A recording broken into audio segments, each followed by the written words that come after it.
Shelley Winter Show, live, local, topical, and relevant. I want to talk a little bit about the debt. You remember those of us who hated the debt. Remember? Do you remember those days not too long ago where we used to say, we don't want to leave this tremendous debt to our grandchildren? You remember when we used to hate debt? Yet that's all they do is pile on the debt. And then we get into silly arguments like which party added the most debt? That's what we do. Like, literally, let me tell you, this is so funny to me, right? The people that benefit the most from debt are the politicians. And so they have us not having conversations about no more debt. They have us having conversations about who added the most debt. That's how they have. You know, it's a Jedi mind trick. Don't be against debt anymore. Argue who increased it the most. The U.S. Treasury has borrowed $155 billion every month for this fiscal year and is now paying $24 billion a week in interest. Let me say that again. And I'm especially talking to those of you who will tell me that I'm not real. with a Republican president, with a Republican House, with a Republican Senate, the U.S. Treasury in this past fiscal year has borrowed $155 billion with a B dollars every month. Has borrowed every month and is now paying $24 billion with a B a week in interest. And it's all run by us. And every single last one of them went there and said, I'm not going to do that. So when you post to me about Ossoff and why would you like Ossoff, Mike Collins voted for more debt, but he told me during the election he wasn't going to do that. Someone gave me a thing about Newt Gingrich.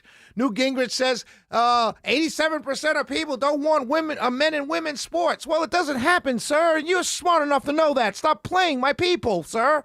I respect you a whole lot. I love you a whole lot, Newt Gingrich.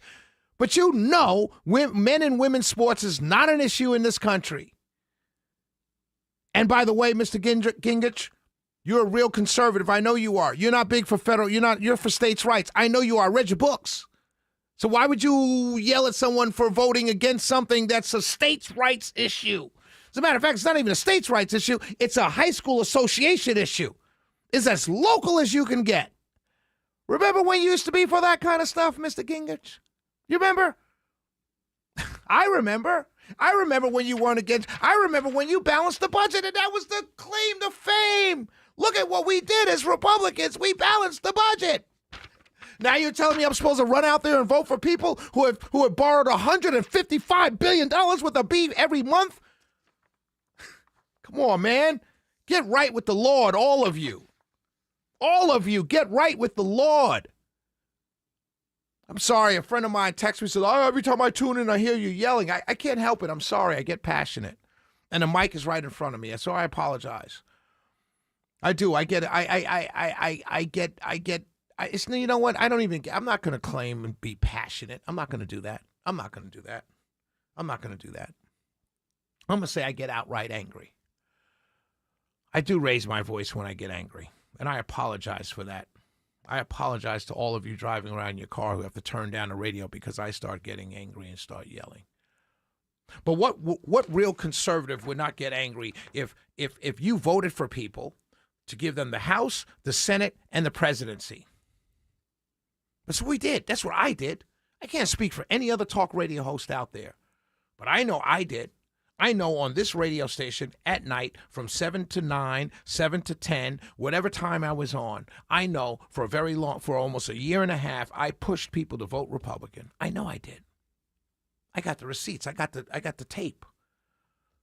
I know I did. Vote Republican, vote red, vote red.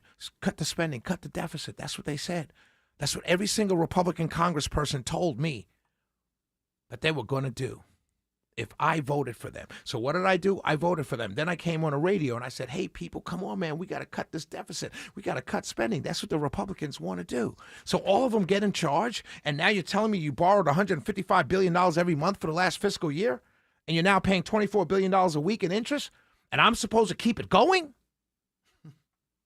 Really? I'm supposed to say, yeah, don't worry. Hey, don't pay attention to that. It's okay. It's okay. We needed to do it. Why do we need to do it? Oh, yeah, we went to war. Oh, that's right. We had to go to war. Why? Because they had a nuclear bomb. Oh, yeah, they were going to bomb us. They're going to nuke us. You think this is a game with people's lives? Really? For power? For power? You're just going to lie to people straight to their face? And then when someone comes along and says, you know what? I'm not with this anymore. You're going to destroy them personally? That's what you're going to do? You don't have enough power? You don't have enough money? You haven't robbed and pillaged and lied to people and taken advantage of working people enough that you got to keep doing it? For real? And those that speak out, they're traitors. They're not Republicans. They're not conservative. They're anti-Semites. You come up with every name to call them, and all they're saying is holding you to the words that you said when you ran for office. What kind of world is this? And there go the sheep following right behind. Meh, meh, meh, yeah, yeah. Listen to him.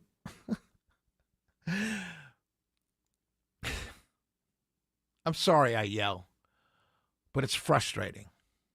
It really is frustrating. I want us to be who we say we are.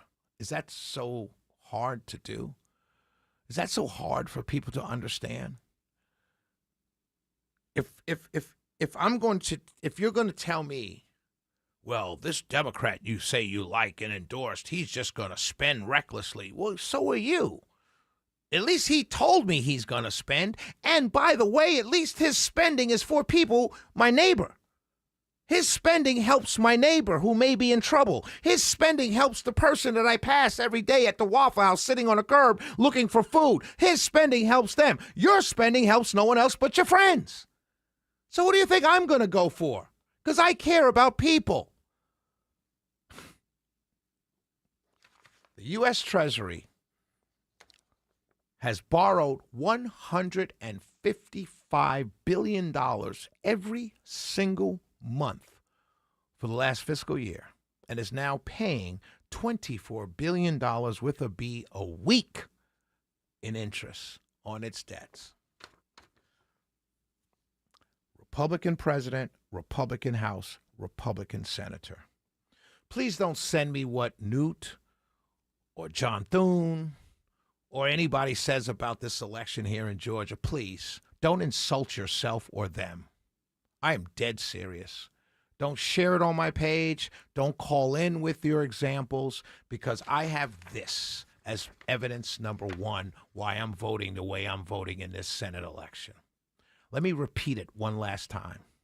The U.S. Treasury, with a Republican president, a Republican House, and a Republican Senate, has borrowed $155 billion with a B dollars every month of this fiscal year, and is now paying $24 billion with a B a week in interest on those debts.